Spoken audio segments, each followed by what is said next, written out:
Good evening again. I am Diana Smith. I'm the proud principal of York High School, and it is my pleasure on behalf of the students and staff at York High School to welcome you all here tonight. To our staff, to our students and parents, community members, alum, but most of all, the inaugural class of distinguished alumni of York Community High School. Let's have a round of applause.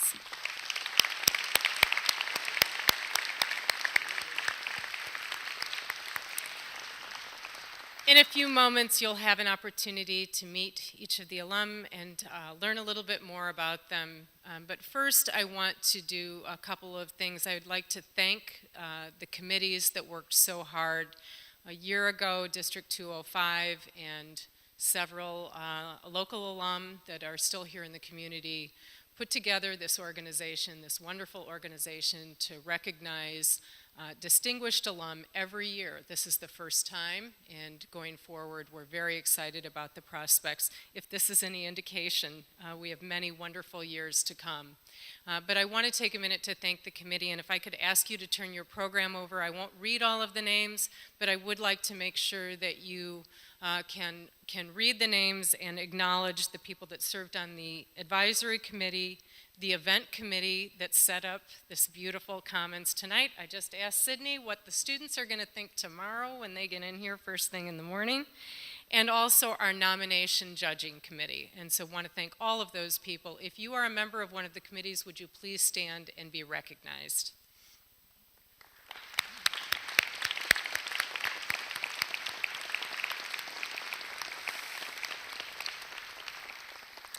And now it is my pleasure to welcome you, the Superintendent of District 205, Mr. Dave Purnell.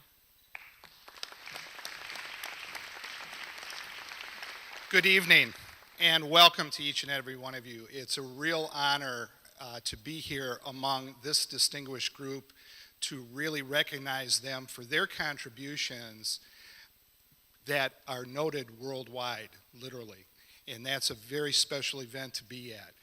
Let me just take a few minutes, and I would like to recognize my Board of Education. This is also a dedicated group that volunteers. They do not receive a dime, but spend hours and hours making Elmhurst School District and York High School the best that it can be. Jim Collins is the Board President. Shannon Ebner is the Vice President. Karen Stufen is the Secretary. Trustees are John McDonough, Chris Bloom, Emily Bastido, and Margaret Harrell. If board members could stand up, please, and be recognized.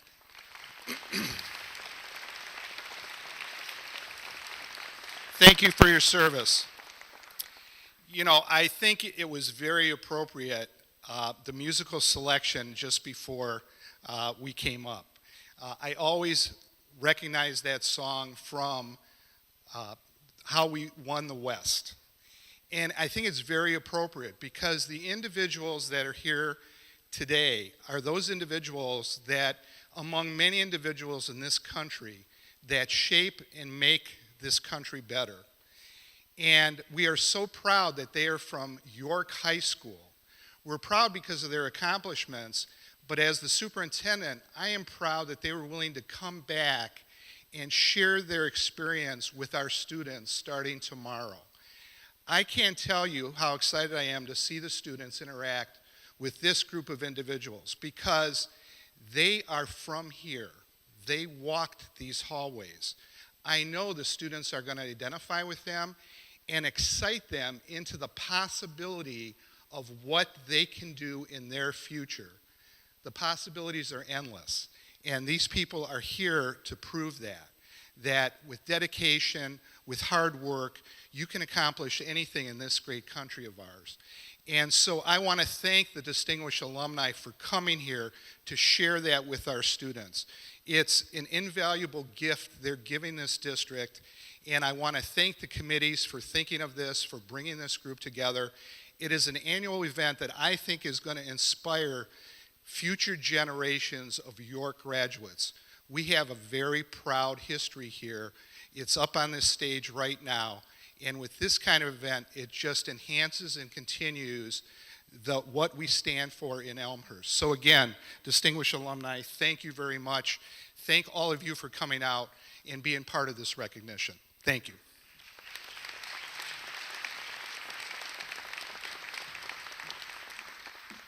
And now it is my pleasure to introduce the President of the Board of Education, a father of a York student, current York student, and a York grad himself, Mr. Jim Collins.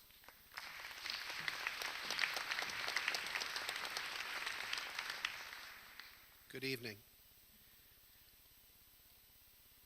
Diana, thank you for all the work you've done to put this evening together.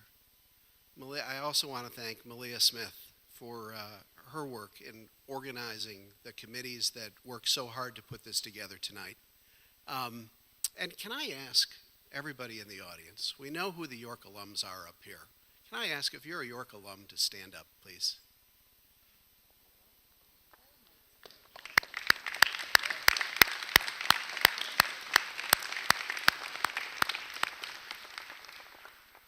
Thank you. You know, Malia first told me about her plan to bring the York Distinguished Alumni Program to our district and to our high school. And as we were talking about it, I confided in her that sometimes late at night, I sneak onto the internet and sneak onto other high schools' websites. And I've noticed that many of these schools have a list of very impressive alumni. And I asked Malia, do you think that it's possible that everybody at York peaks while they're in high school? She, in the kindest way, assured me that no, that was not the case. That, in fact, of all the York alums that she had met, that probably the one that peaked in high school was me. So the Board of Education has adopted many measures of our district's performance and our effectiveness. One of the best measures, we believe, of our school district's success is how well our students perform once they leave us. This last year, we subscribed to the National Clearinghouse Data Service and found out that 95% of York alumni that go to college finish their freshman year and return for their sophomore year. That, by the way, is substantially above the national average and well above many of our peer high school districts' track records. So we found also other evidence in all this data that York excels in preparing our kids for college. And I have to think, after preparing for tonight, that we found a new index. And that the measure of success is alumni who've changed the world. And we couldn't have possibly any better examples of that index of success than the 8 York alumni that we honor tonight. Whether it be by helping us better understand our own culture or by achieving the highest peak in the music profession by playing with the greatest orchestra in the world, and then so freely give back by being so generous with your time and talent to frequently come back to York and inspire our students. Or whether it be preserving democracy through the promotion and defense of our constitutional right to free speech, or by founding the 3rd largest circulation newspaper in America, or through the advancement of medicine, which has saved and improved the lives of children and adults throughout the world, or by providing the opportunity for access to higher education at one of the great academic institutions on our planet, go Illini, and one that helped better provide the better understanding of things beyond our planet, and may be the only person you meet in your life who has an asteroid named after her. And here's what they all have in common. It's that all started here at York, enclosed in the same walls that enclose us tonight. So to all of you honored alumni sitting behind me, we thank you for returning tonight and returning tomorrow to inspire our current students to use their intelligence, their talents, and their hard work to do what you have done. You've made our world a better place. Last night at our National Honor Society induction ceremony, my fellow board member John McDonough challenged our new National Honor Society members by describing tonight's ceremony and then saying to them, "We'll see you back here in 40 years." Well, tonight, we say to the 8 alumni who we celebrate tonight, welcome home.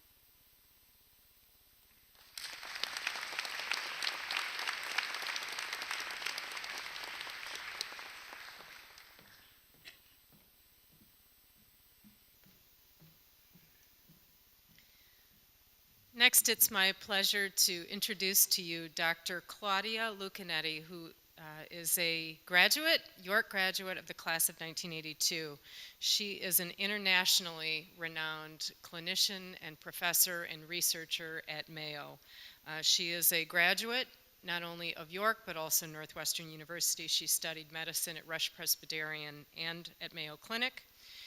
She serves as the chair of the Division of Multiple Sclerosis and Autoimmune Neurology. She has published 135 articles in magazines that include the New England Journal of Medicine.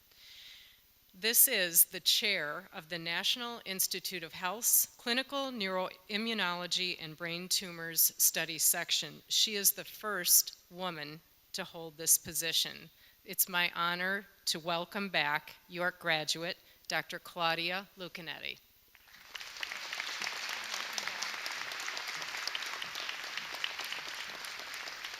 All right. Well, thank you very much. I'm really humbled and honored to be recognized as one of the Dukes of Distinction among this accomplished group of other awardees. And I'd also like to thank Valerie Stewart for nominating me.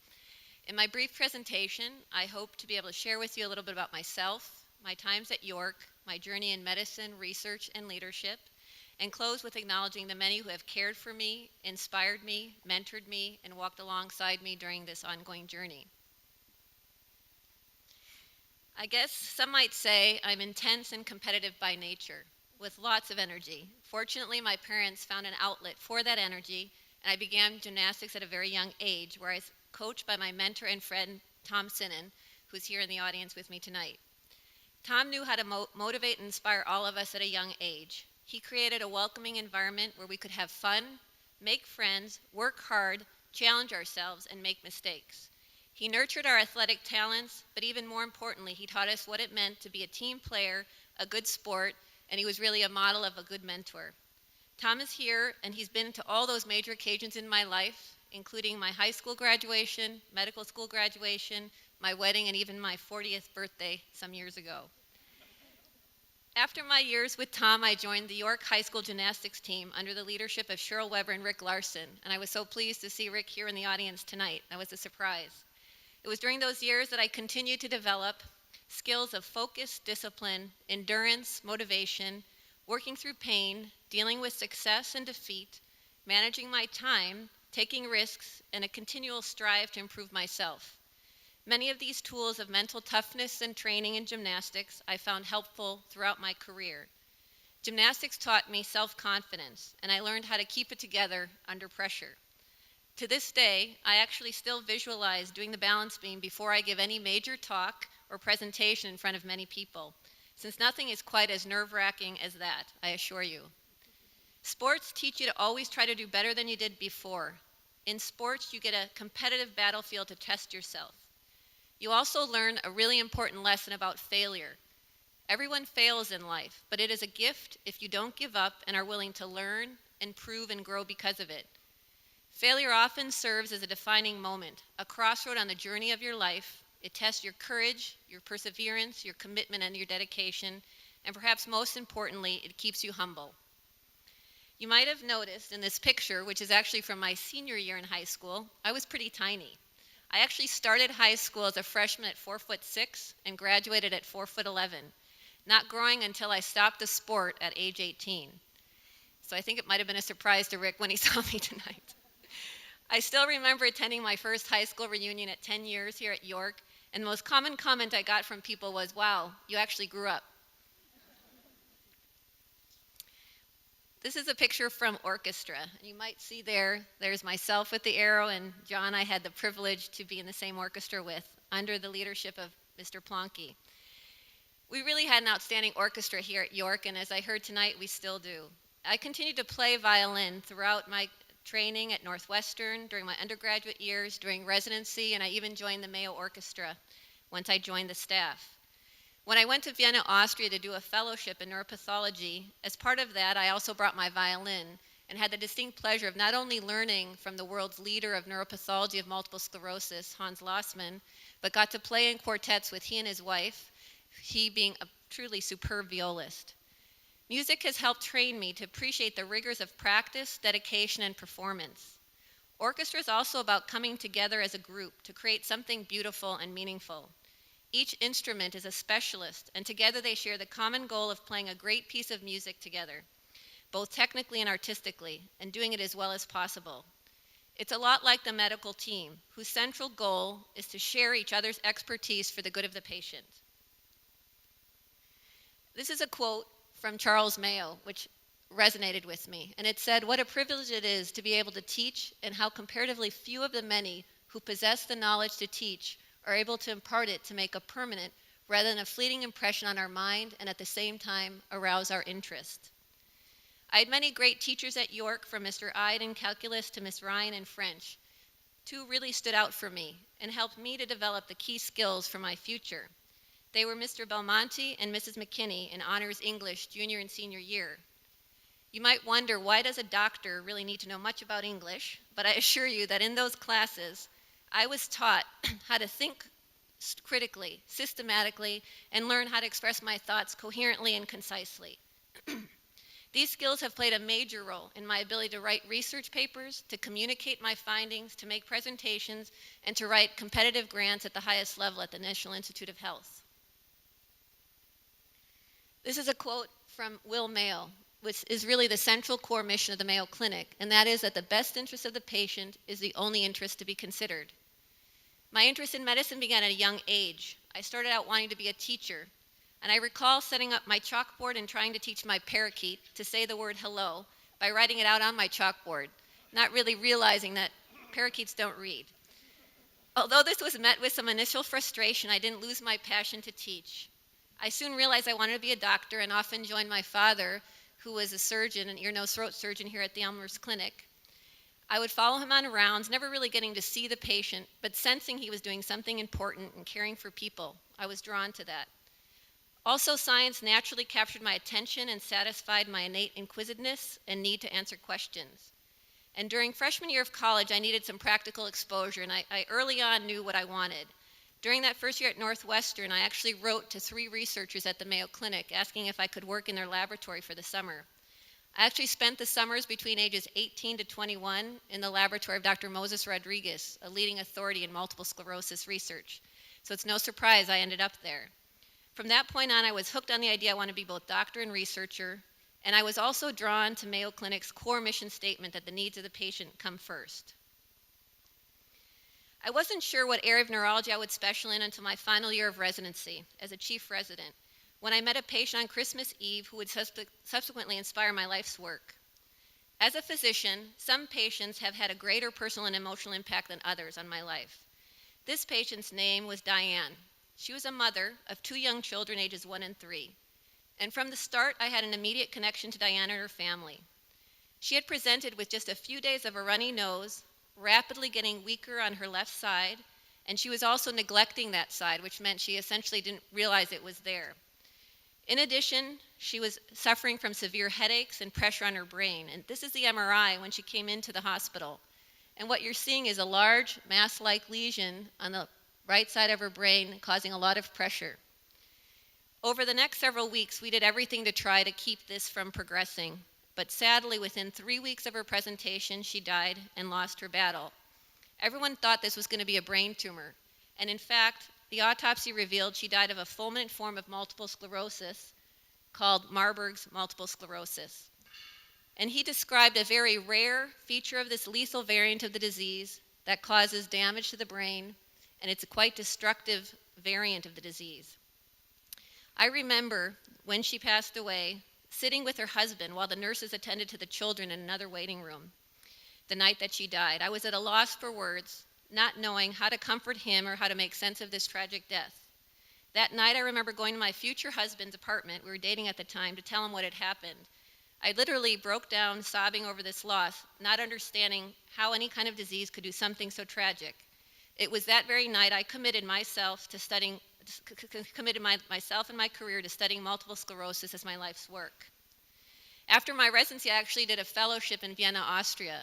And when I arrived to the Brain Research Institute there, working with Hans Lossmann, and I opened the front door of the institute on the first day, I stood face to face with a large portrait of Otto Marburg, the very pathologist who had described this variant that my patient had died of. It was then that I was certain I was in the right place on the right path. My entire research program focuses on the disease at the microscopic level, looking at it under a microscope, looking for the clues to unravel the mysteries that can take lives away and also disability for our patients. I became an independently funded investigator and founded the MS Lesion Project, which was the largest grant ever given to a single investigator to study multiple sclerosis by the National MS Society. And what this was a project that brought together international researchers, neurologists, pathologists, scientists, radiologists to try to unlock the mystery of MS. And this just is a highlighting how we study tissue to really inform many different aspects of the disease. My laboratory was one of the first to also describe that multiple sclerosis behaves differently in different patients. And we published a paper that highlighted that not everyone with MS should be treated the same way, and have built on this work over the years. In addition, it doesn't project so well, but I've focused much energy on another disease called neuromyelitis optica. This is a disease that can cause blindness and also these very large spinal cord lesions. It had been known at one point to be a variant of MS, but work from my laboratory in collaboration with others at Mayo revealed it was not a variant. We identified a unique biomarker, and this has permitted us to make major impact on preserving patients' lives, getting them on treatment early, and really relearning about what this disease is and how it's involved in the nervous system. Finally, my laboratory also has focused on understanding MS at the tissue level, and we've been able to show that perhaps MS begins in the outer part of the brain called the cortex. This has raised new insights and has been paradigm shifting in our thinking of where the disease begins and where our therapies may need to target this. Now, leadership opportunities for women are not always easy to come by. I've had an opportunity to participate in leadership along the way, grabbing those opportunities and trying to make the most of them. There are a number of reasons, however, why sometimes this is more challenging for women. Despite increases in percentages of women medical school graduates and faculty over the past decade, women physicians and scientists are underrepresented in academic medicine's highest levels, known as the C-suite. The challenges of today and the future require novel approaches and solutions that depend on having diverse leaders. Such diversity has been widely shown to be critical to creating initiatives and solving complex problems, as it is really going to be those that we continue to face in academic medicine and science. Now, I also have another quote by Dr. Will Mayo that no one is big enough to be independent of others. Here I want to talk about teamwork. When it comes to my academic career, any success I've had I can attribute to a team of people that have worked with me, shared in their knowledge, expertise, and resources. Dr. Vanda Lennon at the Mayo Clinic was one of my first mentors when I arrived at age 18. And I remember after that first summer, her telling me, "You know, Claudia, you'll never achieve a professional career with hair like that." She came from a generation where women were meant to hide their femininity in order to be taken seriously. Fortunately, that is changing, and as you can see, I still have the hair. My main mentor has been Hans Lossmann, who trained me in experimental neuropathology in Wolfgang Bruck in Germany. We've had a long-lasting and fruitful collaboration over the years. I've trained many students, and often having them over at Thanksgiving. They're from all countries such as China, Italy, Romania, Russia, Saudi Arabia. It's been truly a privilege to be involved in their training. I conclude a bit with the 3 F's. I never got an F in high school, but the F's stand for faith, family, and friends. Much of my journey has been grounded in faith. I show this slide of astrocytes. These are cells in the brain, and what you can appreciate here in these cells are these nuclei in blue. Suffice it to say, I was a bit surprised looking down the microscope to actually find an astrocyte here with a cross in it. My work, as I told you, involves studying the microscopic aspects of MS, and I'm always perplexed and at the same time amazed by the intricate complexities of the cell and the elegant complexity of the nervous system, which really has deepened my appreciation for God's wisdom. The next slide shows you my high school friends, several of whom are at the table here tonight, Mary and Cheryl. And over the years, they provided me with security, stability, humor. You don't need a lot of high school friends in high school. You just need a few good ones, the ones who are going to be by your side at the good and the bad times. I'd also like to thank my father here in the middle, who really wanted to be here tonight, but his health didn't permit it. He has really been the one who encouraged me to dream big, believed in me, thought I could do anything, even when I said, really, Dad, I can't. And it also inspired me to be the doctor I am today. He always put the patient first, often not even charging for their care, willing to see them whenever, adored by his staff and patients, brilliant in every sense of the word, with a memory beyond compare. And here you see my mother, who gives me unconditional love. She doesn't care if I'm the best or the worst. And that's important for parents to know. And she's willing to do anything for her family, a fighter in her own right, brilliant, speaking 7 languages. And I remember at age 10 when she gave me a plaque which read, "First engage brain before engaging mouth." I still strive to follow these important words of advice to this day. In Rochester also is living my 105-year-old grandmother. She has demonstrated dignity, perseverance, enduring 2 world wars, loss of her father, her sister, her brother, and knows her life is still blessed and she appreciates it. My brother up there reminds me not to fret the small stuff. It's important to know life is not about only the 5 and 10-year plans. While planning for the future, you might forget to live about for the day. My sister Sylvia, who's here in the audience, and unfortunately that's really dark, she's challenged me to live the life to the fullest. She's always been there for me, and she reminds me to face challenges head on without complaining. And my sister Adriana, mother, nurse, teacher, the true triple threat, who combines humility, empathy, and a genuine love in everything she does. And I have my mother-in-law Rita there. She lived in Rochester with us as well. She died 2 years ago of colon cancer. She really showed me how to fight with dignity and courage.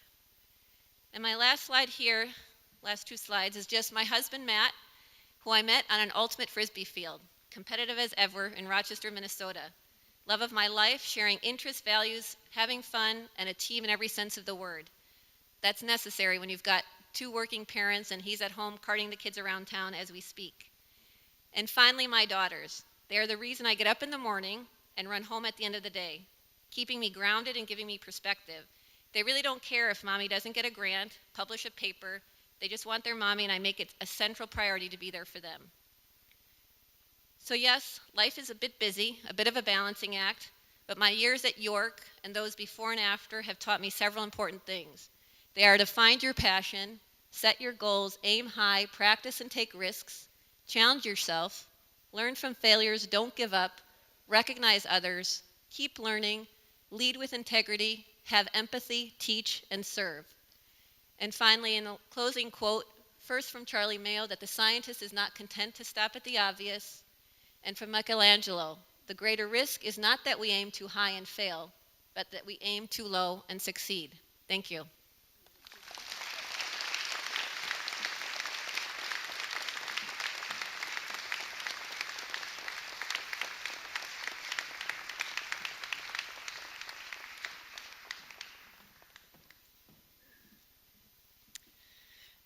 And now it's my pleasure to introduce Mr. Ken Paulson, a graduate from the class of 1972.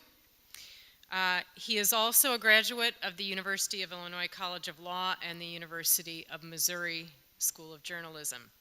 He started as an editor of the York High newspaper, but went on to be the founding editor of the USA Today, and was a host of a TV series called Speaking Freely.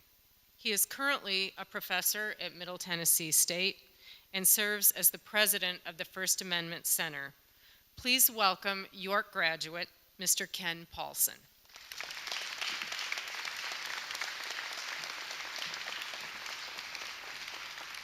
Well, good evening. As you heard, I am the former editor-in-chief of USA Today, so you know I'm going to be brief. I am delighted to be here. Riding over here today, my wife Peggy said to me, "I think no one enjoyed high school as much as you did in the history of the world." It's probably true. I've got the the folks who gather the 1972 reunions together, who organize that, I call them monthly and ask them when's the next one. And I have to tell you, this is born of appreciation, respect, and thanks, because York has done so much for me. And frankly, I'm here tonight to say thank you and to honor a very special place and a very special tradition. York has made a tremendous difference in my life and career, just as it has for so many others. And I'm truly humbled, not just by the company of the folks up here, extraordinary people, but by literally the hundreds and thousands of York graduates who have changed the world, and we hopefully recognize on this stage in the not too distant future. If you'd asked the 8th grade Ken Paulson what he hoped for in life, I would have said I'd like lifelong friends, I'd like a girlfriend, I'd really, really like a girlfriend. I'd like to have a career in journalism, and I'd like to go to a good college. And because of York High School, all that became possible. I owe a special debt to Mrs. Fisher, who in addition to being a great Spanish teacher, she had the foresight to sit me right in front of a cute 16-year-old named Peggy Foote. It wasn't long before we started dating. Still are. Peggy.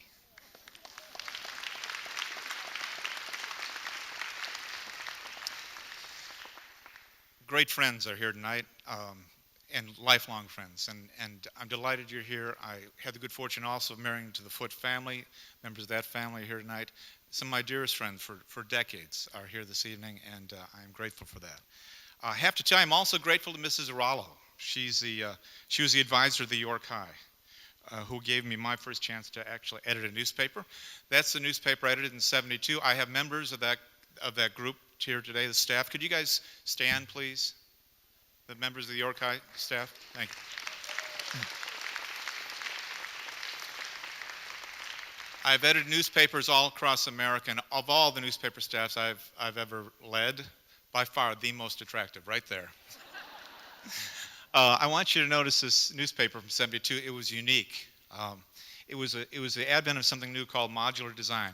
If you've been around long enough, you remember newspapers had these long trails of type and were kind of just jammed everything in. That was attractive. It was modular, and the stories were short. And it was my first chance to actually be a newspaper editor, and it meant the world to me. I also had on the next page a chance to speak my mind each and every month. It's called For What It's Worth, and it was my chance to express myself. It sounds self-effacing, but For What It's Worth was actually a quote from a popular song of the time by Buffalo Springfield. The lyrics went, there's something happening here.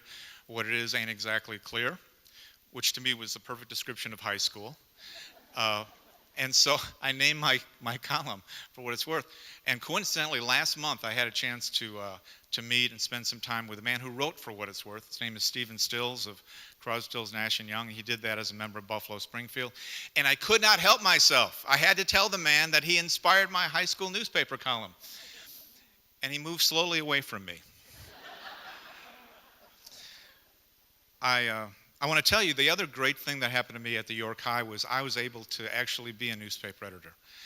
What happened in the late 80s in this country is the Supreme Court of the United States decided that these were just children putting out newspapers, and they did not have full free press rights anymore. But when I was editor of the York High, I learned to publish what I believed in. I looked at the copy carefully to make sure we weren't hurting other people, and I wrote blistering editorials about the then principle, and I meant them. And no one can stop me, and no one can censor me, but I exercised restraint and responsibility because I knew it was an important job. We've taken that away from our students. I spent much of my career as a newspaper editor, but almost as much time as a First Amendment advocate, attorney, and head of the First Amendment Center. And I am so grateful I was here at a time when I could actually learn the craft. And as a result, when I walked into this newsroom in 1982, I knew what I was doing in large part because I'd already been the editor of a newspaper. This will sound probably hard to believe, but when I became the editor of the largest newspaper in America in 2004, the lessons I learned at the York High served me well. They were not new lessons. They were about respecting your readers, publishing the truth, and providing balanced coverage, being fair and balanced long before it was a slogan for a cable channel. The York High served me well, and when I had a chance to edit a newspaper for real, it was just a matter of a larger audience. That was it. I want to point out also that this newpaper in 1982, the very first issue of USA Today, is modular and has short stories. It wasn't that big a leap for me to go from 1972 with the York High and to 1982 with USA Today. I also want to mention one other magical thing that happened for me. I mentioned if I had dreams of what I could do, I wanted to go to a great journalism school. Our advisor, Mrs. Rollo, said the best was the University of Missouri School of Journalism. I could not afford to go to that school. That was not going to happen. Then came a day in April when I ran a pretty good 220-yard dash. Someone you've heard of, Joe Newton, was my track coach. He called the School of Journalism and said, "You got to offer this kid a scholarship." They did. Full ride. I am grateful for that. So I've had a blessed life, and so much of it, family, friends, the newspaper, the university I attended, all of it is a straight line from this institution. I am grateful for everything I've benefited from at this university, all the important lessons I learned, all the people who pulled for me. A measure of the greatness of a high school is when it instills dreams in its students, and it's a blessing when those dreams come true. My family, my friends, and my career all go back to this institution and to the many who contributed so much to this extraordinary high school. I thank you and I salute you.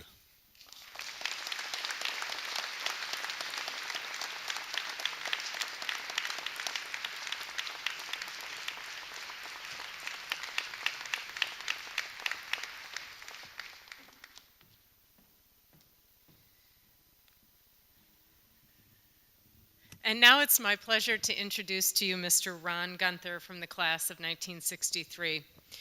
Many of you are familiar with Mr. Gunther. He played football at York and I believe ran track also for Mr. Newton. He was the MVP of the 1966 University of Illinois football team, but what I found, he was first team all-academic in the Big Ten. He served as the athletic director at the University of Illinois for 19 years, where he increased the endowments to $40 million.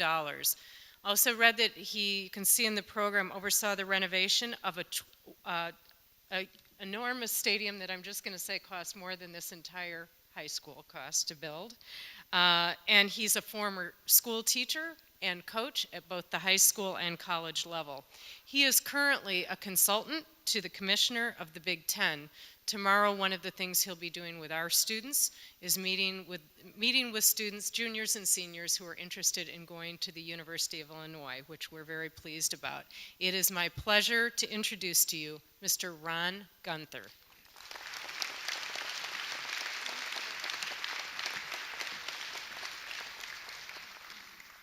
Good evening. You know, Ken, we have a lot in common. I was looking at that. First of all, I too wanted dates while I was in high school. We had an interesting start. Anyway, all the way up here, my good wife said, "Don't forget to remind everyone that I'm with you." So, Megan, would you please stand up? Stand up. I mean,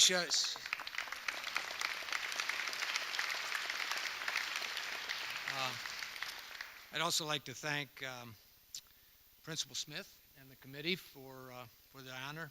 Obviously, it's when you start to listen to all this, you really start to become humbled when you start to think about the accomplishments of these folks.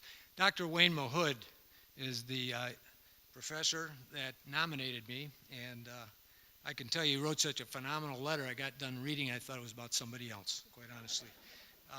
I want to certainly wish him well. For health purposes, he couldn't make it this evening. I had an unbelievable experience just 6 weeks ago. We had our 50th reunion. And believe it or not, this is the first time I've actually been back to York. 46 years ago, Jim Dawson, who's been a lifelong friend, Jim is a graduate of York as well. Our senior year, we were asked to come back. If you can imagine, two kids from the same high school, from Elmhurst, captain of the football team and basketball team, we came back to speak at the spring awards banquet. So Jim, when he was talking to me about all of the experience we had, all the great friends we had, he said, Ron, there's not a whole lot that gets better as you get older. There are two things, though. He said, one, if we live long enough, we might shoot our age in golf. I've got ways to go yet. And the second thing is you might get an award. He said, because there's fewer people around to remember all your mistakes. And quite honestly, I qualify in both. We were asked to comment on the experiences of York. And I get, this happened over the summer. And you start thinking back, but it'd be a mistake for me not to remember my parents. They're both deceased. But we grew up on Addison, north side. Probably wouldn't call us poor. The greatest thing about it, we didn't know it. But my dad actually immigrated here from Germany, very limited education. And they were very, very hardworking people. Put 3 of us through. We all got our college degrees as well. Had a lot of support from them. There's no question that we had clean clothes on our backs. We had plenty of food. Went to church, and in our day, and we've got some guys from my group right here tonight. You know, it was funny, in our house, the teachers and coaches were always right. And if I took away 2 things from those people, it was to work hard and definitely do things the right way. With that said, the real change for me was York. You know, we didn't have a lot of competitive sports in the junior highs at that time. And quite honestly, like most freshmen, I got over here, I was pretty scared. It was a big high school. And what I found were the teachers and coaches immediately took an interest in me. And within the first 2 weeks, I went out for football. And some of the members of that team are out there tonight. There was an injury on the sophomore team, and somehow I was pulled up. And I would just say that it was probably the best thing that could have happened to me, because I met a guy by the name of Don Lane. And unfortunately, sadly, Don passed away. I was hoping that he and his family could make it here tonight. But Don had an unbelievable impact on me. He was a terrific coach, but even a greater person. He was the guy that invested. He knew when I did get a date who it was. He knew what I was doing in school. He tracked everything I did, and it was really Don that expanded my thinking. I mean, I started to think, well, maybe I wanted to do something other than where I was. I was actually in industrial arts. And Don was the one that walked me down after my sophomore year to Ted Lights, who was a guidance counselor. Some of you may remember Ted. And they changed me from my industrial arts curricula over into college prep. And you can imagine how intimidating and scared I was, because I was pretty happy making furniture over, I think, the old industrial arts place. I was making bowls and furniture, and my teammates were worried that, someday that I'd still be making bowls and furniture. And what happened after that was incredible, because I all of a sudden had to start taking courses with freshmen and sophomore, but I had to actually launch and compete academically in areas I didn't think I could. So, I can't name everybody, but I would just tell you this, that Coach Walkenheim was my wrestling coach, and Coach Mueller, who some of you may have, Dean of Boys, they were unbelievable. They set up meetings with Mrs. Bidoff. You remember Mrs. Bidoff? She actually met me in the morning because we practiced at night. She spent extra time with geometry, algebra, which I still don't understand half of that stuff. Fru Brown, who was our sophomore football coach, I had to take chemistry. He launched into sometimes into physics, which was great. Mr. Leader, I had for English and rhetoric, and they were so concerned that the ACT was the first year. 1963, if you can imagine, to get a scholarship was the first year that they had the test scores. So they worked extra time with me. And then there was Mr. Keene, my woodshop teacher, who actually took time in my junior year summer. If you can imagine a teacher telling me that we're going to take some road trips, and he took me to some colleges, which, my parents had never been on a college campus. So Don and that group got me that far. And the other guy was just named. And he promised me he'd be here tonight, Principal Smith, but he bailed on me. That's Joe Newton. Joe, this was a little different. As gifted as I was in one sport, track, I was told to go out for track, quite honestly. Said that, to get ready for football, you need to be involved in track. So I did. And it was more than the training of track. What happened to me with Joe was the toughness and the discipline. I can still remember my freshman year, my sophomore, my junior year. Joe, he's the one that made the call, the initial call to Illinois as well. But he was a terrific, terrific coach. I'm hoping that I'll see him in the morning. Lastly, I'd like to thank everybody for the support that they've given me. Obviously, the York experience really, if I took two things away from York, was one, it expanded my thinking that I could do the academic work. And the second piece is I learned how to compete. And when I looked at the guys that had come out before and went to institutions like Illinois, I saw a lot of people fold that had more ability. But I'll always be indebted to York High School. I'd also tell you, I would not change a thing. My experience at York was fantastic. Thank you very much.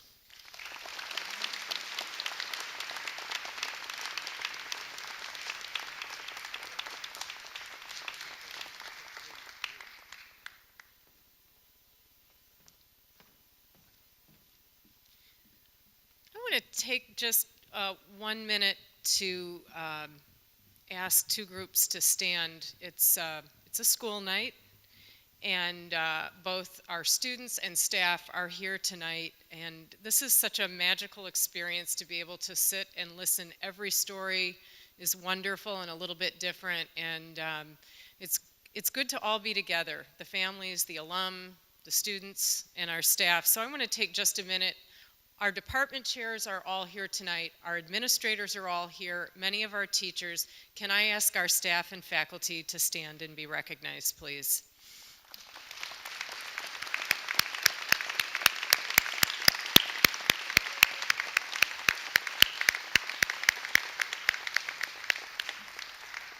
And I'd also like to take a minute to recognize we have all of the student members of the York Advisory Team here tonight and the adult members as well. And I want to recognize the York Advisory Team and also all of the students that are here. I look around the room, we have a lot of students, the students in the orchestra that are here getting inspired. Also, we'll be back early tomorrow morning on time. Let me ask our students to please stand.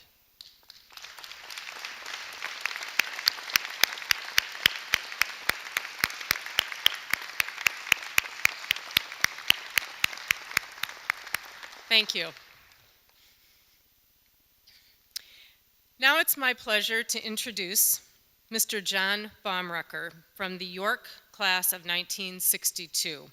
He is a graduate of Northwestern University and the University of Cincinnati Medical School. What students tomorrow will be focused on, he will be meeting with our World Studies classes to talk about his life of service. He is a member of both the JCs and the Rotary. In fact, as a fellow Rotarian, I was interested to know that he earned their highest service award called the Service Above Self.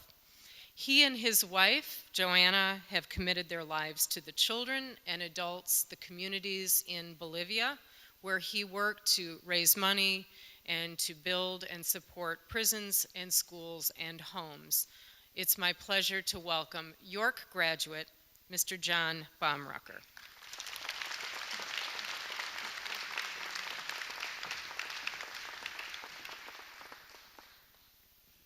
Well, it's an honor and a privilege to be here, and this is just such an amazing night, and I've listened to some fantastic presenters, and it's just nice to have so many wonderful people from this great high school. I graduated in 1962 and went on to Northwestern and graduated in 4 years in 1966. I remember in 1964 we lost to Illinois and they went to the Rose Bowl and we went home. We were actually ranked number 1 in football in 1962. That hasn't happened again. And then Notre Dame stole error procedure, and I've never forgiven them. I'm sure there's a few Notre Dame grads out there. After that, I went to the University of Cincinnati Medical School and graduated in 1970. So how did that get in there?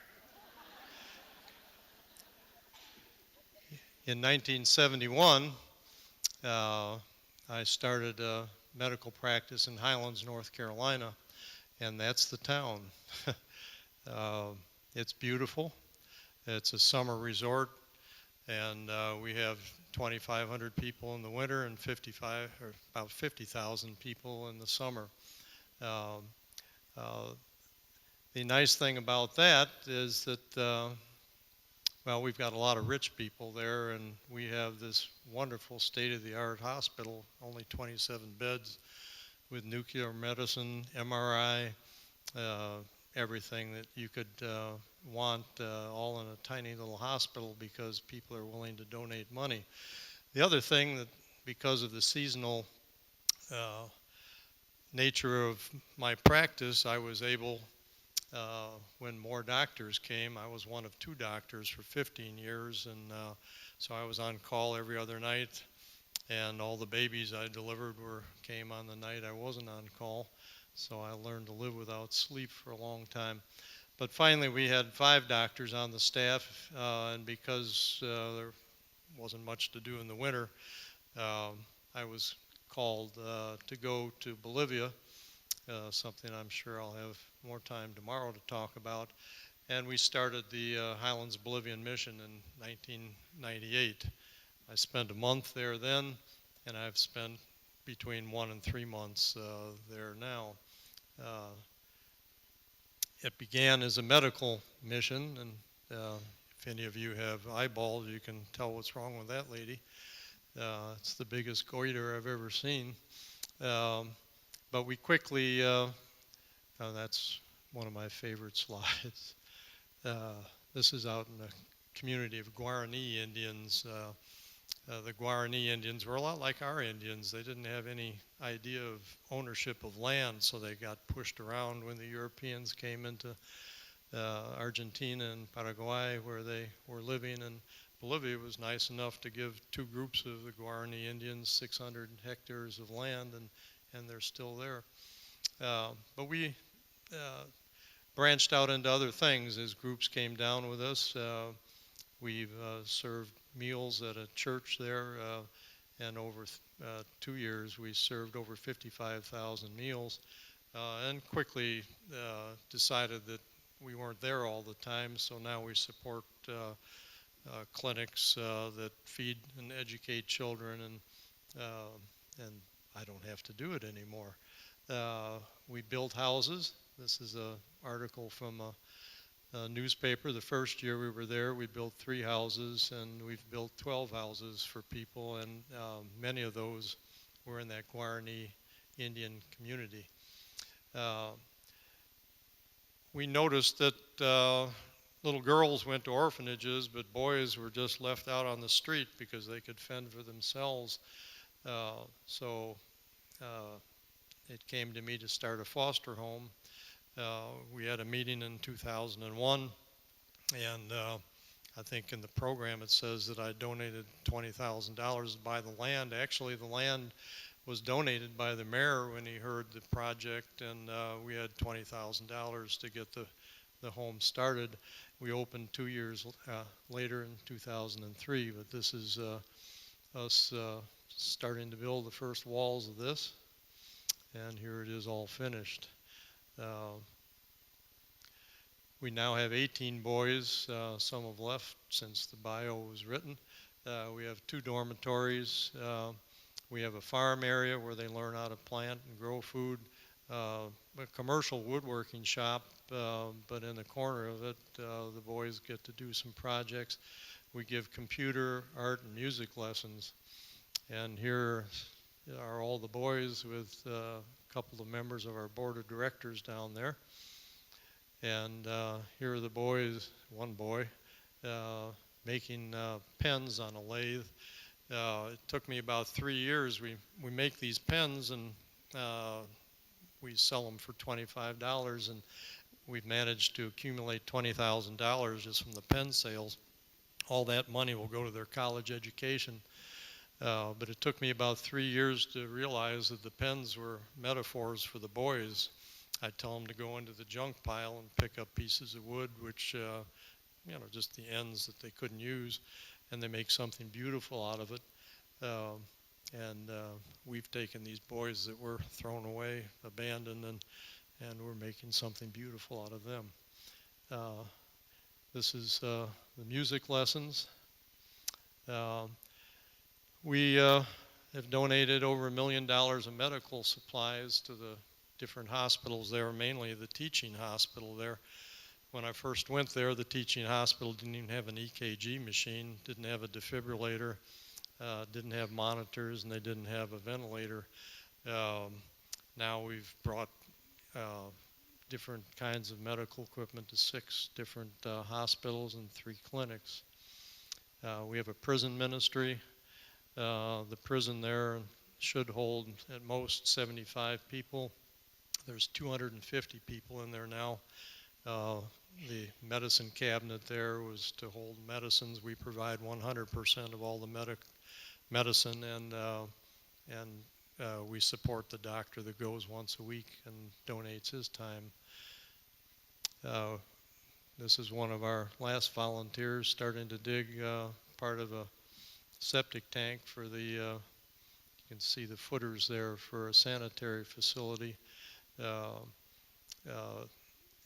just isn't good sanitation, and of course we can't build a septic tank for everybody, but we can show them how it should be made, and then they do follow and create good sanitary facilities. And we have water projects as well. We have youth groups that come. The University of Ole Miss, Mississippi has had 3 groups, and I just got 9 emails. They're starting it up again just today from Ole Miss students that want to go. This is a group, the girl in the green hat there is from Johns Hopkins Medical School, and we do screening clinics for diabetes and hypertension. And Johns Hopkins has come down with groups for 5 years now. We've also donated wheelchairs to Rotary International. We brought 550 down just this last year, and I've been involved with 2 groups that had 240. So that comes to 1,030 over 5 years. We also support women's clinics that promote business enterprises. We do microfinance, and in these women's groups they teach healthy cooking lessons. So everything to help and improve the health and welfare of the people there. We're always looking for new volunteers. I always look at that God brings us to the right place at the right time. So if anybody is really interested in going, I have a web page. It's called HighlandsBolivianMission.com. You can go there and find out about this, and anybody can come. There's always something that you can do. And this is one of my favorite pictures I took the first time, and I call this the peaceful kingdom. Most people don't see the cat in the box there at first, and the bird's sort of the jailer. I've never been a place where birds and cats actually play together and live in harmony, and I've been blessed that the people are just as wonderful. Now, what did York do to get me to Bolivia? Let me tell you a little story. When I went to Bolivia, I didn't speak Spanish. And when I was there, I started dreaming about York. And I really couldn't figure that out, but I wasn't dreaming about all the chemistry and math and science classes, because I aced those things. It's the other things I didn't do so well, but I started thinking about Miss Fafley and the Latin class that she taught, and Miss Larson, also a Latin teacher, because Spanish is similar to Latin. And then I realized that what York taught me was how to learn. And I continue to learn all the time, and I hope you will too, because when you quit learning, you might as well just go on. But that's what York gave me, and I'm happy to be here and present this to you all. Thank you very much.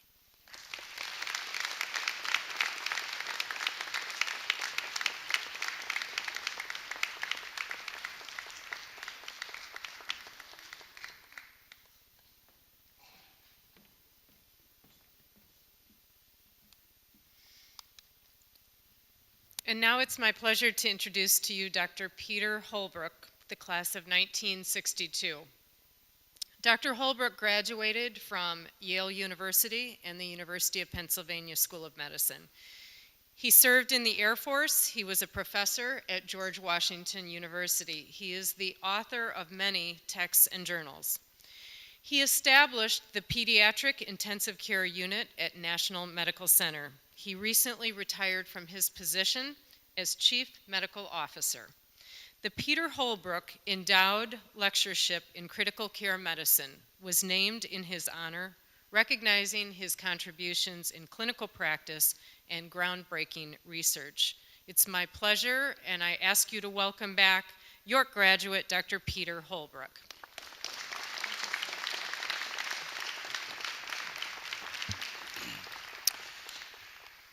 Thank you very much. Excuse me. My first decision was my best one, and that is when I selected my parents. Am I not pushing the right button? There we are. My father, John, was an engineer by training. He was a frustrated doctor, but he was an engineer by training, and he dedicated himself to finding out how things worked and then to fixing them. My mother was a Scandinavian descendant and taught me to do the right thing, to figure out what the right thing was and to do the right thing. My dad was elected to the school board here in 1960, I believe it was. Some would say that was to get my older brother graduated, but others would not agree with that opinion. My older brother did graduate. He's a whole lot smarter than I am, and he's still alive and doing well. My father's politics were to the right of Genghis Khan, and it is not surprising that immediately after he joined the school board, we began an austerity program here at this institution, and it persisted. He got Dr. R. Bruce Allingham straight, and everything worked well from that time on. I started out as a trumpet player like Mr. Hagstrom did. Many years ago, my success was slightly less impressive, and I was invited to switch instruments to the tuba when I was in the 7th grade. That actually turned out to be one of the better decisions of my life, because I was beating my head against the door or against the wall playing the trumpet, and the tuba had much less competition, and it was a great thing for me because I went on and I was very involved in the band here at York, where the band at that time and probably still was extremely talented band. We went to a lot of contests, we had a lot of fun times, learned a lot of music, and I'm forever running into things that I played in the band. Laverne Raymer was the director at that time, and he was a strict disciplinarian but an outstanding person. While I was at York, I was an okay student. I was an A-B student. I pride myself on never having received straight A's in my entire career.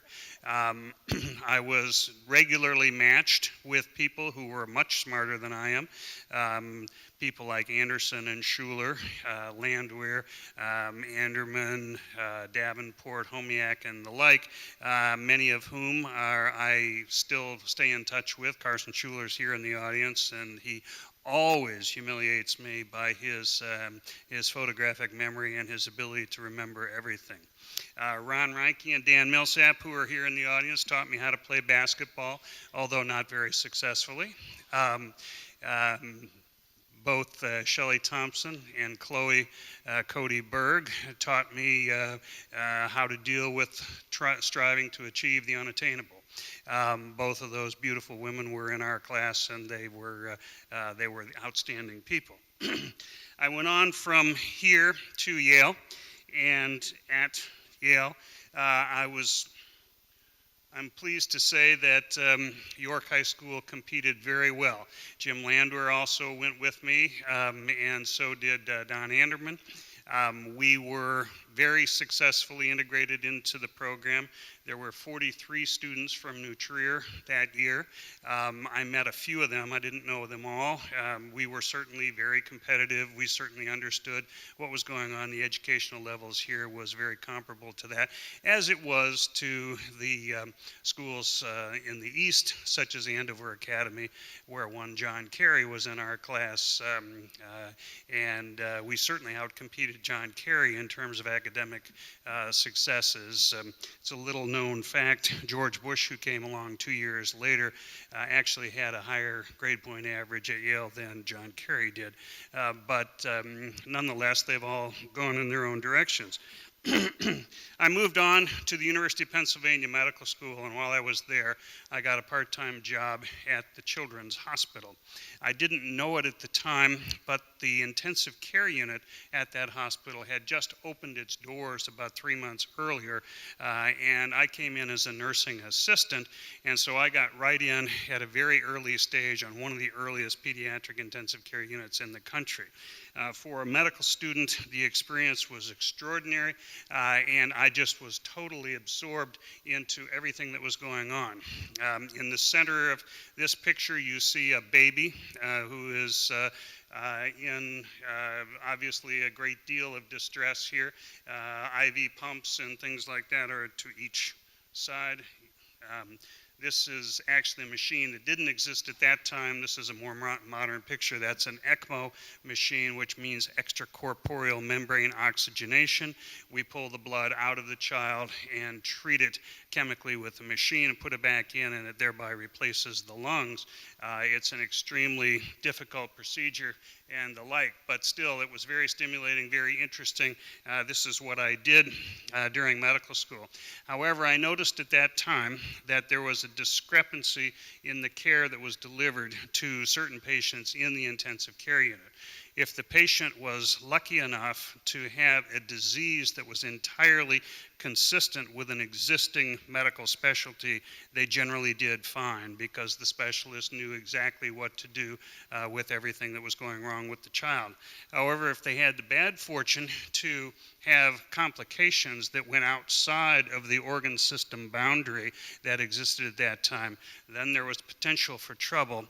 And for one group of patients who came in with multisystemic disease, such as near drownings or motor vehicle accidents and things like that, there were no specialists prepared to take care of those patients. And so I said, that's not what we want to do.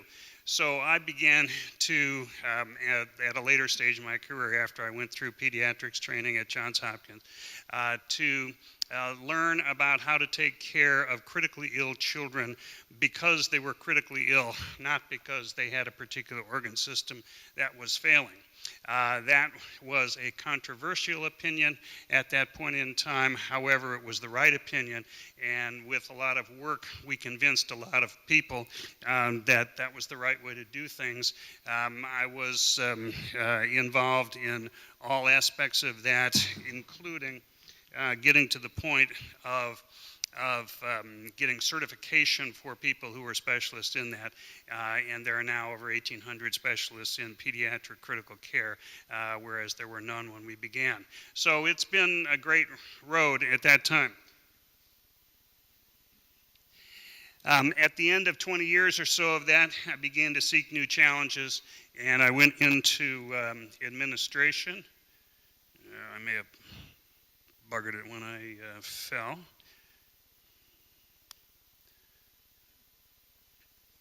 All right, there we are. In the medical world, this is called going to the dark side. I became an administrator, and I was the chief medical officer at Children's National Medical Center for about 17 years. I had 500 physicians who were directly employed by me, and I learned the value of my psychiatric training from earlier. It's a challenge dealing with so many outstanding egos. I stepped down from that position about 2 years ago, and I have now been embarked on a period that is summarized in the Kierkegaard quote, which if you can advance that for me. Life can only be understood backwards, but unfortunately you have to live it forwards. So now I'm in that period where I'm beginning to look backwards, and I'm trying to understand life. I've been engaged in two major activities. One is to fill in the knowledge gaps, and believe me, there are many. After you devote your life to a medical career, there are lots and lots and lots of things that you don't know anything about, and I've been filling in a lot of those gaps. And I've also been asking myself, why are the problems, some of the problems that I encountered when I began my medical career 40 years earlier, still present, despite the fact that people are working very hard on solving those. And I think I've learned some of the solutions to that, and I won't go into great detail on this, but if I could have the next slide. Some of the things that I believe are true is that we are simply and absolutely drowning in information. Just to give you some statistics on this, from about 200 AD up until the invention of the printing press and the movable type, a body of knowledge accumulated. That was written knowledge. With the Gutenberg printing press, that amount of written material doubled in the first 50 years after the press. Now it has doubled and doubled and doubled and doubled and doubled many times, and it now doubles every 18 months. Similarly put, the knowledge that has been accumulated and published increases at approximately Moore's Law, which is the equivalent of every 18 months to 2 years. We double the amount of knowledge that comes into the world. We can't process that. We don't know how to process that, but the way we do, which is very unfortunate, is we isolate ourselves into knowing more and more about less and less, so that we dig deeper, deeper silos. We have our own language, we have our own knowledge base. We generally exclude people from other silos, and we're digging ourselves terrible holes. The ultimate progression of that, you know more and more about less and less until you know everything about nothing. And you're unable to communicate with anybody who knows anything else in the other silo. This is a tremendous problem, and we need to find this. Similarly, our system, our very system, overvalues specialization. If I can pick on college for a little bit, college athletics, Ron, forgive me, but my daughter was a gifted athlete when she was in high school, and she was selected to be an All-American lacrosse player from the state of Delaware. Excuse me. She specifically did not want to go to a school, a college, where she was an athlete first and a student second. She wanted to be a student first and an athlete second, but she wanted to go to the best one that she could find. She went to a Division III school. Guess what? Their training program was precisely the same as the Division I schools, because the Division III coaches wanted to be the best coaches they could be. So she ended up hating lacrosse within a year and leaving it. That's an example of the hyper-specialization on the athletic basis. Now, I would submit to you that we have the same kind of problem excuse me, in the academic world, where the earlier a person commits to a field and gets deeper into the field, publishes in that field, they get sucked into the vortex at an earlier time, and the opportunity cost of that is that they lose the ability to understand things in other areas as well. So I am working on trying to figure solutions to those things, especially if we can find elements of the big picture. There is one element that I think is positive, and there's a concept out that is now extant in the world, and it's called big history. Next slide, please. Big history. This is one of the great courses on big history.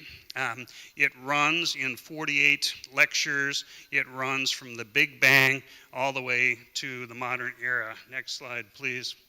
And here, the concept in this historical course is that everything we do goes through a series of increasing complexity. The first threshold was the Big Bang, then the formation of stars, then the formations of elements, then the formation of Earth, then life itself. afterlife. We had humanoids who began to evolve. Then we got to agriculture, and now we got to the modern era. The modern era being harder to specifically describe since we already are living in that. I was so impressed with this course that I have put a copy of this in the York High School library because it was the kind of course that I wish I had seen when I was here. The field of big history didn't exist at that time, but I'm hoping that people will see it and see how things can be brought together. In summary here, I owe a great deal, next slide please, to this institution. Many of the people who were my revered teachers at that time have passed on and gone to other locations, and so I don't want to do a laundry list of names and things like that, but suffice it to say this is an extraordinary place. I'm very proud to be here, and thank you very much for this award.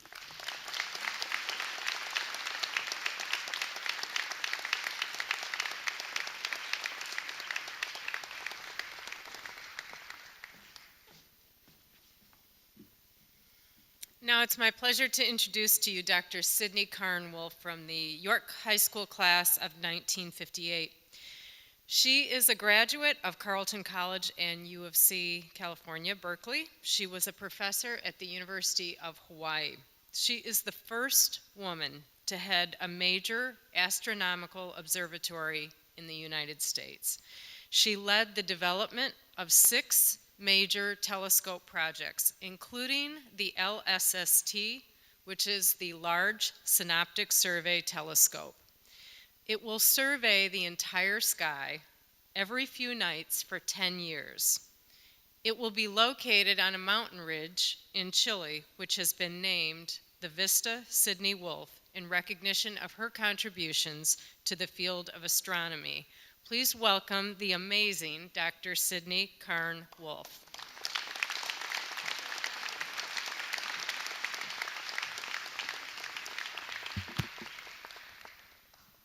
Thank you, and thank you for inviting me back here.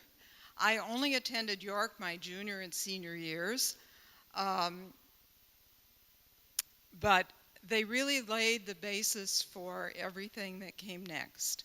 I have not been back here since 1962 because my parents moved away shortly after I graduated from college. I think the good thing about York was it prepared me to have a lot of choices when I got to college because the preparation here was very broad in science, in learning how to write well, and I learned to love Latin. You mentioned Miss Larson. I remember her very well. I took 3rd and 4th year Latin from her. And in fact, in my sophomore year at Carleton, I had to make the big choice about whether to pursue Latin or astronomy. And the 2 courses met at the same time, and I picked astronomy, and I think that was the right choice because this truly has been a golden age of astronomy. Now, I guess you have to change the slides for me. I remember Carl Sagan saying to me once that this was a magical time to be alive because in our lifetimes, we would visit for the first time every single planet in the solar system. There is one left, and that's Pluto, and the visit will happen in 2015. The spaceship is on its way. All we know about Pluto now is what you see here. This is the best image from the Hubble Space Telescope. There are light and dark patches on Pluto. In 2015, we'll know if it has frozen oceans, mountains, volcanoes, impact craters from asteroids, and we will learn even more about how the planets in our solar system formed. The next slide. Let me see if the laser pointer works. Not that either. Being able to go into space has also advanced astronomy in another way. Because we can launch telescopes into space, as you can see from this slide, we can observe now all of the energy that's emitted by astronomical sources, from gamma rays through radio waves. What's shown here, how far the lines go down, the purple lines and the red lines, shows where that type of energy reaches through our atmosphere to the ground. And you can see we can observe radio from the ground, and we can observe some optical and some infrared light from the ground All the rest is absorbed in the atmosphere. And so we've gotten a new picture of the universe by being able to go into space. But we've also greatly advanced our techniques for doing ground-based astronomy, and in particular, we've developed sensors that can detect infrared heat radiation. And the next slide shows a picture of Orion, a constellation you're probably familiar with, and on the left, this is what you would see with your eye in a very dark site. On the right, this is what you would see if you observe in the infrared heat radiation. And what you see are glowing clouds of gas, and those clouds have the raw material, the gas and dust, to form new stars. And star formation is going on in Orion right now, and I have in fact done a lot of work in Orion.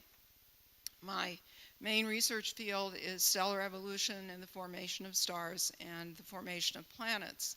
We now know hundreds of planets around stars other than our own. We haven't found an Earth-like planet yet that can harbor life, but that's because of a limitation of our techniques. We think many such planets do exist. So the next slide. And this is the whole history of the universe in a single picture. And so if you look on the left-hand side, you see the white glow at the extreme left.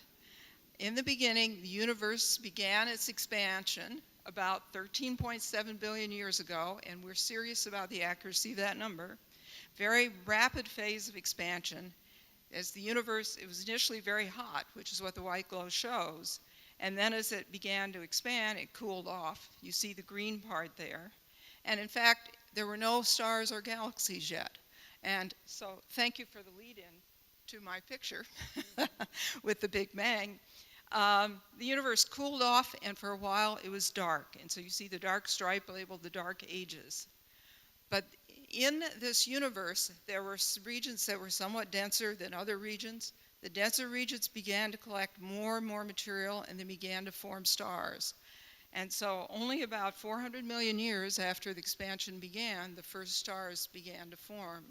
And then by about 800 million years, the first galaxies had formed, and we have actually observed those galaxies. Light takes a long time to get from the distant universe to here, so it's a time machine. If we look at nearby stars, the light left them a few years ago. We're seeing them as they were a few years ago. We can actually see galaxies whose light left them over, well, nearly 13 billion years ago. And so it's a time machine, and we can observe this. In the beginning, the galaxies were quite small, but they collided, they merged, they grew, and stars continued to form, and so we have the universe that we see today. So if that's the whole history of the universe, does that mean the problem is solved and there's nothing left for the next generation of scientists? Well, let's look at the next slide. The most shocking discovery, I think, for astronomers in the last 50 years is this one, and that is that we do not know what the universe is made of. You all know about Einstein's equation, equals mc squared, energy and mass are equivalent. Well, everything in the universe is either in the form of energy or mass. So let's call everything in the universe 100%. Of that 100%, only 4% is made up of the stuff in this room: carbon, nitrogen, oxygen, all the things you're familiar with on Earth and in your body. Only 4%. 23% is what we call dark matter. Doesn't emit any light. It exerts a gravitational force, so we know that it's there, but we can't see it, and we don't know what it's made of. And there are laboratory experiments going on right now trying to detect it and understand what it is. Even more shocking, in the last decade or so, we have discovered that 73% of what's in the universe is in the form of what we call dark energy. And that's because we truly don't know what it is. What we've discovered is that the universe is not only expanding, as it expands, it's going faster and faster. Just as in order to accelerate your car and make it go faster, you have to step on the gas and supply energy. Something is supplying energy to cause the expansion of the universe to speed up. Physicists made no predictions about what it was. They have no way to explain it. And so if you don't know what 96% of the universe is made of, I would say there are a few problems left to solve. So the next slide. After graduating from Carleton, my husband, who's here tonight, and I went on to Berkeley. And then after that, we went to the University of Hawaii, which was just beginning to develop astronomy. We now know that the best observing site in the world is on top of Mauna Kea in Hawaii, and this is a picture of Mauna Kea. And when we went there, there were no telescopes on that mountain. And so after spending 17 years there doing this development, we then moved on to the U.S. National Observatory in Tucson, where I was the director. And the next slide shows, in addition to the other telescopes, this is the one that I have been working on most recently, and this was mentioned in the introduction. And this telescope is being designed to help solve the mystery of dark energy and dark matter, trying to understand where the matter is located, how the amount of energy has changed with time, and so on. And so that's why physicists and astronomers are really excited about this telescope. However, if you're going to sell a telescope, and this one is going to cost $600 million to build, it's nice to have a headline story, too, that appeals to Congress. This will find all the potentially dangerous asteroids that might impact the Earth and cause significant damage. And it is the best, cheapest, fastest way to do that. So, the next slide. This telescope has a very large mirror in it. You can see the mirror here with people for scale. And the mirror actually is finished. It was paid for by Bill Gates and Charles Simoni of Microsoft. And then, the next slide shows where the telescope will go. You see 2 telescopes already there, and I led the development of those telescopes. The Large Synoptic Survey Telescope will go on the peak on the right of that ridgeline. And this is, in fact, Vista Sydney Wolf. So if you stand where this picture was taken from, this is the vista that you see. And the next slide. This is what the telescope will look like when it's finished in 2022. The money to build this telescope was requested in the budget that Obama submitted to Congress this April. So if Congress would just pass a budget, we could have the groundbreaking in the next 12 months. So again, thank you for inviting me back, and thank you for giving me a chance to say thank you.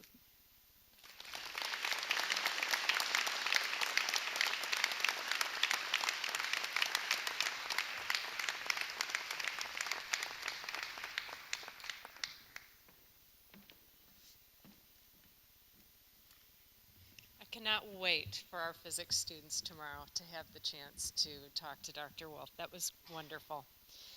And finally, it's my pleasure to talk with you about Dr. Charles Tilley, who was a graduate of the York High School class of 1946. Dr. Tilley passed away, but I want to talk to you a little bit about him and also introduce his daughter to you. Dr. Tilley was born in Lombard. He graduated from York and held a bachelor's degree and a PhD from Harvard.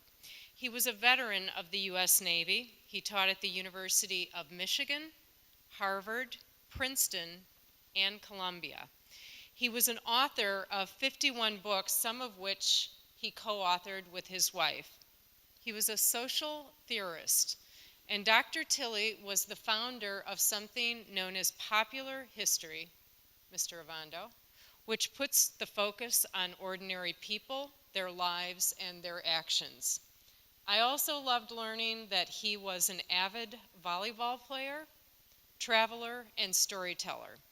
Dr. Tilley died in 2008, and tonight it's our honor to welcome his daughter Laura and his granddaughter Charlotte, who are here with us tonight. Welcome, Laura Tilley.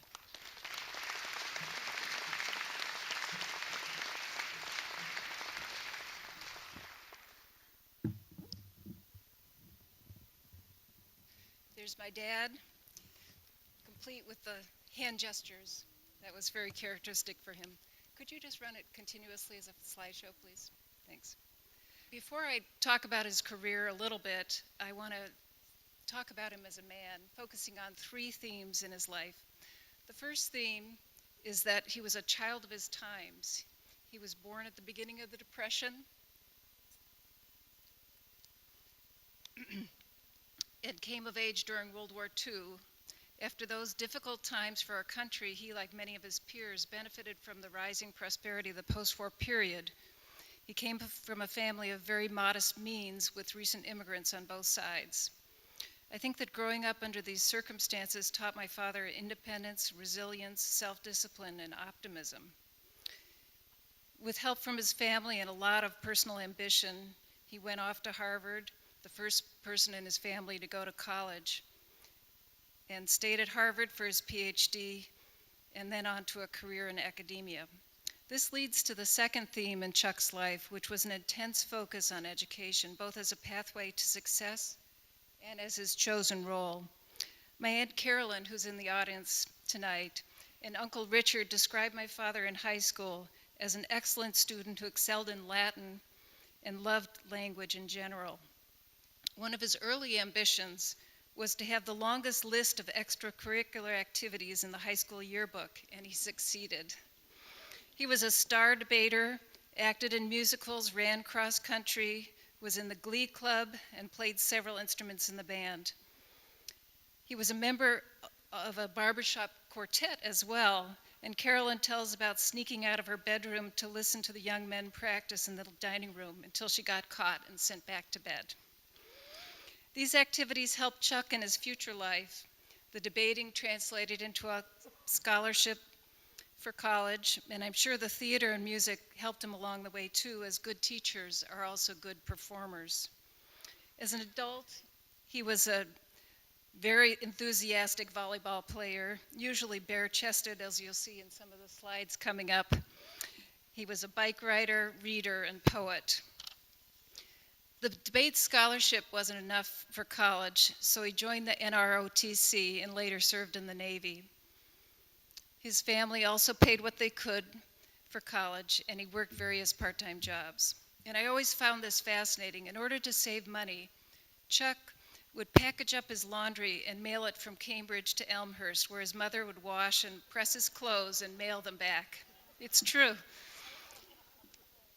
So Chuck's family made enormous efforts to make sure that he and later his 4 younger siblings got a good education. The third theme is the importance to Chuck of being a mentor. Unfortunately, I don't know the identity of his mentors at York High and beyond, but I know from observation how seriously he took this role with his students throughout his career.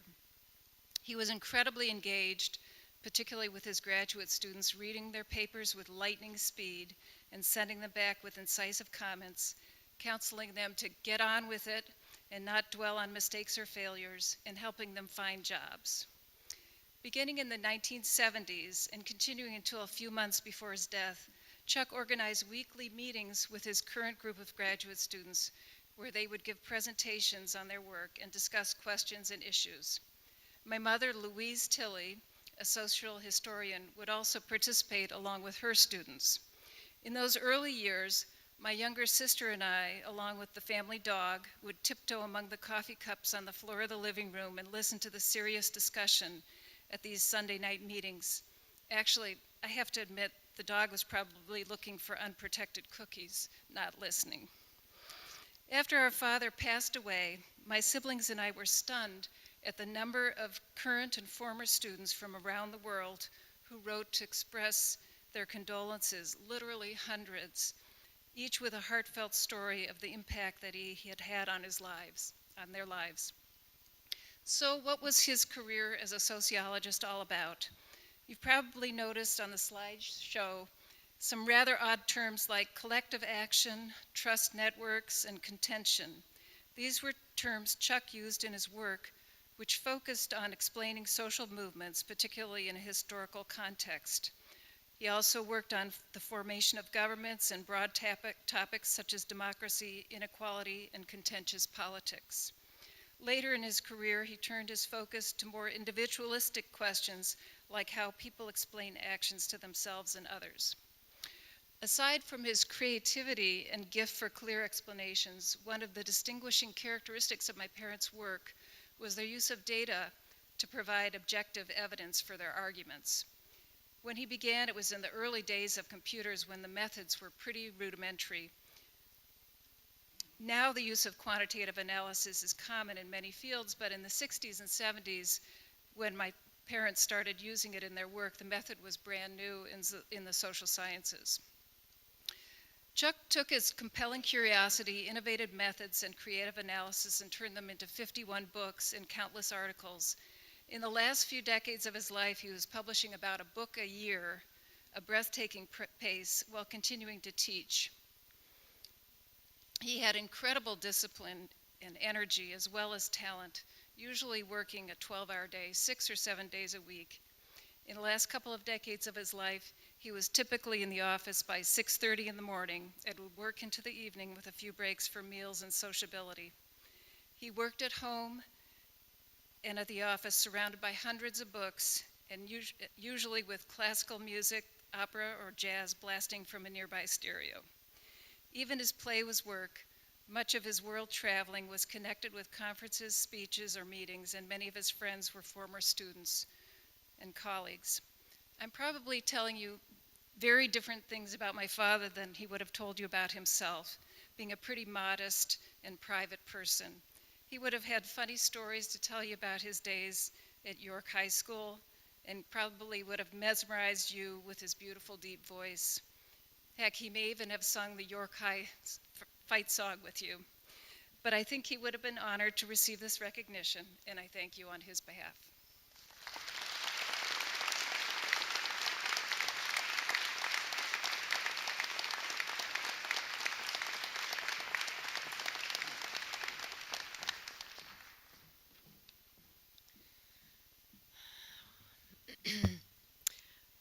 Tonight has been a wonderful evening and so many things to be grateful for. This beautiful room and the food and all of the people that are here and our alumni. But I think I speak for the staff and the superintendent and the board when I say that the most remarkable opportunity about tonight is to think about the alumni having a chance to connect with our kids. And we know that that is taking place right now and will happen all day tomorrow. And that's why I think to provide the close tonight, it would be most appropriate not to be me, but to be a student. And it's my pleasure to introduce to you a representative of the York Advisory Team and a student that really represents the very best at York High School, a young woman with a great deal of promise and anticipation and compassion, Sydney Deuter.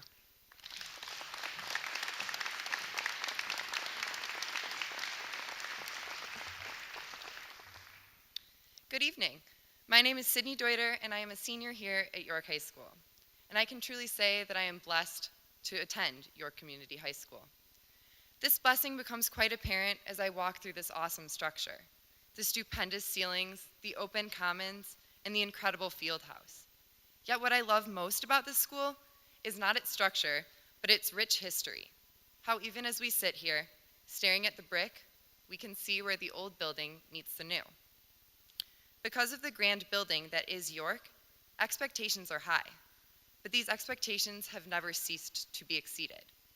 York is the home to a nationally ranked cross-country team, a fantastic theater department, an amazing band, an insanely talented orchestra, as we've seen here tonight, some of the nation's best and most dedicated teachers, highly motivated and intelligent students, and so much more. I could go on for days about all that York has to offer. All of these assets contribute to the atmosphere that is unique to our school, allowing those who walk the halls each day to feel a presence that something great is going to happen. As I look around tonight, I know that something great is certainly happening. Tonight, we are gathered here as a community to honor the remarkable accomplishments of 8 distinguished York alumni.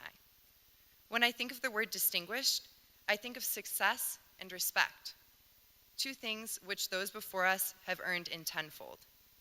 Sitting here before us tonight, is the first woman to head a major astronomical observatory in the United States.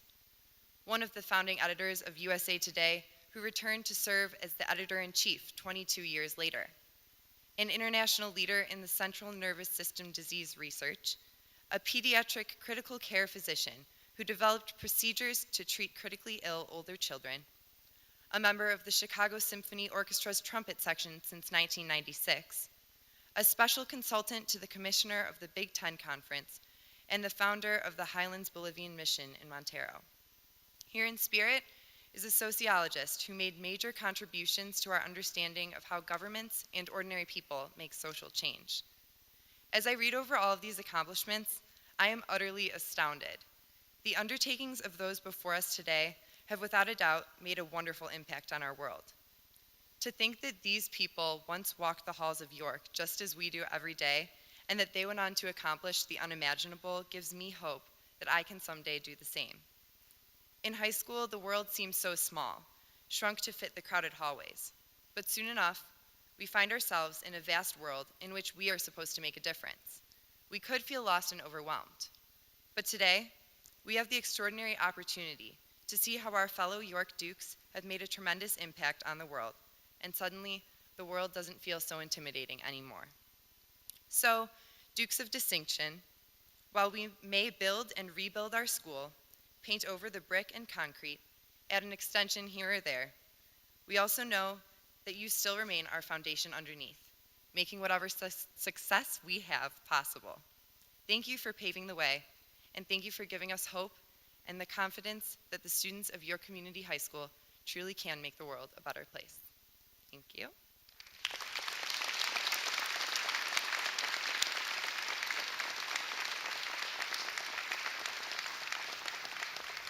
And to close the evening tonight, on behalf of the York Advisory Team, the students, the faculty, and everyone who's involved in the ceremony tonight, I would like to say thank you to you all for attending, and let's give one more round of applause to all of the distinguished alumni here tonight.